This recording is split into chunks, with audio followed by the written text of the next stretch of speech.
सच्चिदानंद सद्गुरु साईनाथ महाराज की जय। ओम साई राम। मित्रों, आज का ब्लॉग आप सभी हमारे साईं परिवार के लिए विशेष लाभकारी और कल्याणकारी है, क्योंकि आज के ब्लॉग में हम अपने साईं परिवार के लिए बहुत ही दिव्य और अचूक उपाय लेकर के आए हैं। इस उपाय को करने मात्र से, बिना पूजा पाठ का कोई उपाय है, इस उपाय को करने मात्र से आपके जीवन में दुख, दरिद्रता, निर्धनता कभी आता नहीं है और आपके दिन की शुरुआत ऊर्जा से होती है, एक सकारात्मक ऊर्जा से।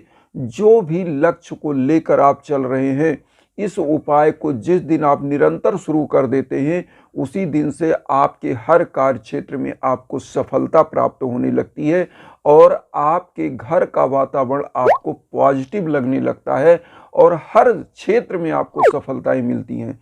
तो सबसे पहले तो इस उपाय को करने के पहले हम एक चीज आपको बता दें कि देखिए, श्रद्धा और सब्र, यह दो चीज साईं बाबा का जरूर याद रखिएगा। कोई भी कार्य करिए, कोई भी चीज करिए तो श्रद्धा और सब्र के साथ।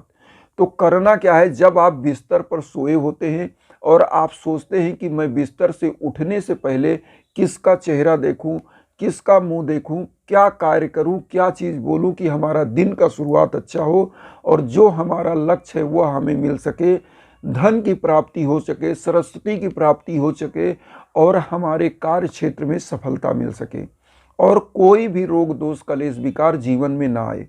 तो ऐसा करने के लिए सबसे पहले हमारे वेदों में, हमारे शास्त्रों में वर्णन किया गया है हाथ के बारे में। ये जो हमारा कर होता है, हस्त होता है, इसमें जो रेखाएं होती हैं, ऐसी मान्यता है कि आपके भाग्य को बदलती हैं।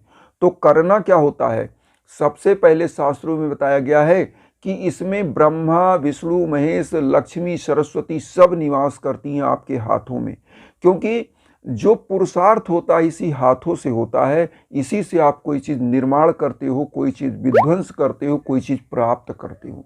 तो सबसे पहले आपको क्या करना है, सुबह बिस्तर छोड़ने से पहले आपको अपने गुरु का ध्यान करने से पहले सबसे पहले अपने हाथ का, जिससे आप कर्म करते हो, इसका दर्शन करना है और एक मंत्र बोलना है। क्राग्रे वस्ते लक्ष्मी कर मध्य सरस्वती कर मूले तू गोविंदा प्रभाते कर दर्शनम। और हाथ को ऐसे 7 बार रगड़िए और 7 बार चेहरे पर आप ऐसे रगड़ के लगा लीजिए। ऐसी मान्यता है कि जब आप इस हाथ को रगड़ते तो इसमें एक एनर्जी क्रिएट होती है, पॉजिटिव एनर्जी, जो आपके ब्रह्मांड में जब इस हाथ को लगाते हैं, जो यह ब्रह्मांड है आपका ऊपर का क्षेत्र, तो जब इस हाथ को इस ब्रह्मांड में लगाते हैं तो एक पॉजिटिव एनर्जी, क्योंकि सुबह सुबह आपकी बॉडी में पॉजिटिव एनर्जी होती है और वह एनर्जी इस ब्रह्मांड में जाती है, तो कहने का मतलब है आपकी किस्मत चमक जाती है और किस्मत में जो भी चीज़ें आपकी लिखी वो आपके नज़दीक आती हैं। क्योंकि रामायण में लिखा है कि कर्म प्रधान विश्व करी राखा, वही है वही जो राम रच राखा। तो कर्म किससे करते हैं, इसी हाथ से। और कर्म तो करना ही करना है, लेकिन ईश्वर ने आपको जो लिखा है मिलना वही है।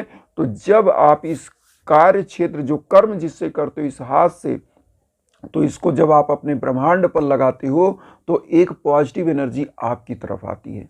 इसीलिए कहा जाता है कि जब आप अपने हाथ का दर्शन करके और अपने गुरु का दर्शन करना चाहिए, और उसके बाद गुरु का दर्शन करते हैं, अगर गुरु का कोई मंत्र याद है तो उस मंत्र को करना चाहिए। लेकिन साईं बाबा को मैं गुरु मानता हूं, तो क्या करना चाहिए हमारे साईं भक्तों को, सबसे पहले बाबा का 11 वचन बोलना चाहिए। बिस्तर से उठने के बाद सबसे पहले बिस्तर में ही लेटे लेटे हाथ को देखिए, जैसे मैंने मंत्र बोला, मैं स्क्रीन पर भी उस मंत्र को दे दिया हूं, उसको आप देख लीजिएगा। क्राग्रे बस्ते लक्ष्मी कर बद्धे सरस्वती कर मूले तू गोविंदा प्रभाते कर दर्शनम। तो उसको आप देख लीजिए। उसके बाद साईं बाबा का 11 वचन आपको पता होगा। 11 वचन क्या है कि जो शिरडी में आएगा आपद दूर भगाएगा, चढ़े समाधि की सीढ़ी पर, पैर तले दुख की पीढ़ी पर, त्याग शरीर चला जाऊंगा, भक्त हेतु दौड़ा आऊंगा, मन में रखना दृढ़ विश्वास, करे समाधि पूरी आस, मुझे सदा जीवित ही जानो, अनुभव करो सत्य पहचानो, मेरी सरल आखाली जाए हो तो कोई मुझे बताए, जैसा भाव रहा जिस जन का वैसा रूप हुआ मेरे मन का, भार तुम्हारा मुझ पर होगा, वचन न मेरा झूठा होगा, असहायता लो भरपूर, जो मांगा हुआ नहीं है दूर, मुझ में लीन वचन मन काया, उसका ऋण ना कभी चुकाया, धन्य धन्य वह भक्त अनन, मेरी शरण तज लेनानन। तो यह साईं बाबा का 11 वचन, ये आपका गुरु का वचन है। इसीलिए कहा भी गया है कि हरि रूठे गुरु ठोर है और गुरु रूठे नहीं ठोर। मतलब ईश्वर भी रूठ जाएंगे तो गुरु का शरण है, लेकिन गुरु रूठ गया तो किसी का शरण नहीं, आप कटी पतंग हो जाएंगे। तो कहावत है कि गुरु को हमेशा, इसीलिए लिखा गया गुरु के बारे में, गुरु की महिमा के बारे में बहुत सारी चीजें लिखी गई हैं। क्या लिखा है कि गुरु गोविंद दोऊ खड़े काको लागे पाए, बलिहारी गुरु आपने गोविंद दियो बताए। तो यहाँ ब्रह्मा से भी कहा जाता है गोविंद, और जैसे हमने कहा ना कि क्राग्रे बसते लक्ष्मी कर बद्धे सरस्वती कर मूले तू गोविंदा प्रभाते कर दर्शन, तो यहाँ हाथ में आपके गोविंदा मतलब गोविंद मतलब भगवान ब्रह्मा भी है, जो इस सृष्टि के क्या कहें निर्माण करता है। तो यहाँ पर क्या है कि सृष्टि के रचयिता भी है, सरस्वती भी है और माँ लक्ष्मी भी है। तो यहाँ तो हाथ का दर्शन, उसके बाद गुरु का ध्यान। गुरु का ध्यान करने के बाद आपको करना क्या चाहिए, पृथ्वी का प्रणाम करिए और उठ जाइए। इस तरह से आप अगर अपने दिन का शुरुआत करते हैं तो कोई ऐसा कारण नहीं बचता है कि आप सफल ना हो।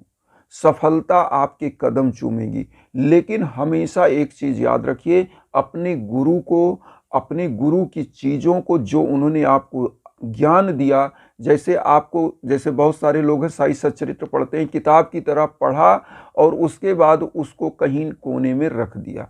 ऐसे नहीं होना चाहिए। देखिए, किसी भी चीज का अगर आप ज्ञान प्राप्त करते हैं तो इसका मतलब होता है उस ज्ञान का उपयोग किया जाए, सदुपयोग किया जाए।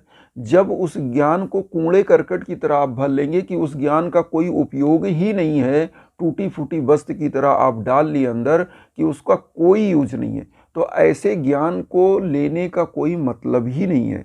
गुरु कौन होता है? जो आपको ज्ञान देता है, अंधकार से प्रकाश की ओर ले जाता है। तो गुरु का इसीलिए महत्ता है। तो यहाँ पर कहने का मकसद ये है कि गुरु का ध्यान करिए, जो मैंने बताया वह उपाय करिए, और गरीबों दीन दुखियों की सेवा करिए।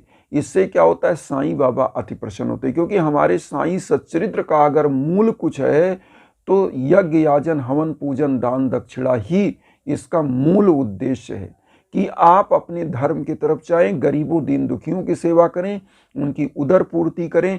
ये चीज होना चाहिए जिंदगी में। अगर यह 2 शब्द बोलते हैं सुबह उठ के बिस्तर पर ही, और उसके बाद अपना जीवन का शुरुआत करते हैं, तो कोई ऐसी बाधा नहीं है जो आपको रोक सके। हर समय आप सफल होंगे, हर जगह आप श्रेष्ठ साबित होंगे, और प्रभु की कृपा, साईं बाबा की कृपा आप पर बनेगी। और एक चीज़ यहाँ मैं और कहना चाहूँगा, जब घर में निगेटिव एनर्जी भर जाए और घर परिवार के दुर्भाग्य चलने लगे, सफलताएं ना मिले, हर कार्य कर चुके हों, तब आपको हवन पूजन के लिए संपर्क करना चाहिए। इसीलिए मैं बार बार आप लोगों से कहता हूं कि कहीं भी जाने की ज़रूरत नहीं, मेरे इंस्टाग्राम पर आप संपर्क करिए। जो भी मेरे लायक है मैं आपके लिए तत्पर हूं, क्योंकि मेरा उद्देश्य है वसुधैव कुटुंबकम की भावना। और वसुधैव कुटुंबकम का भावना मेरा ये है कि जब मेरा साईं परिवार सुखी होगा, प्रसन्न होगा, तो मुझे प्रसन्नता और सुख मिलेगा। इसी उद्देश्य को हम लेकर चल रहे हैं। तो आप लोग इंस्टाग्राम पर संपर्क करिए किसी भी चीज़ों को जानने के लिए, यज्ञ याजन के लिए। और उसके बाद हमारे जो उद्देश्य हैं कि आप लोगों का आशीर्वाद, चैनल को सब्सक्राइब करके अपना आशीर्वाद दीजिए और हमारी इस उद्देश्य को बढ़ाइए, वसुधैव कुटुंबकम की भावना को। और उन साईं भक्तों तक वीडियो को जरूर शेयर करिए जो किन्हीं कारणों से कष्ट में, दुख में, इसी भावना के साथ। ओम साईं राम।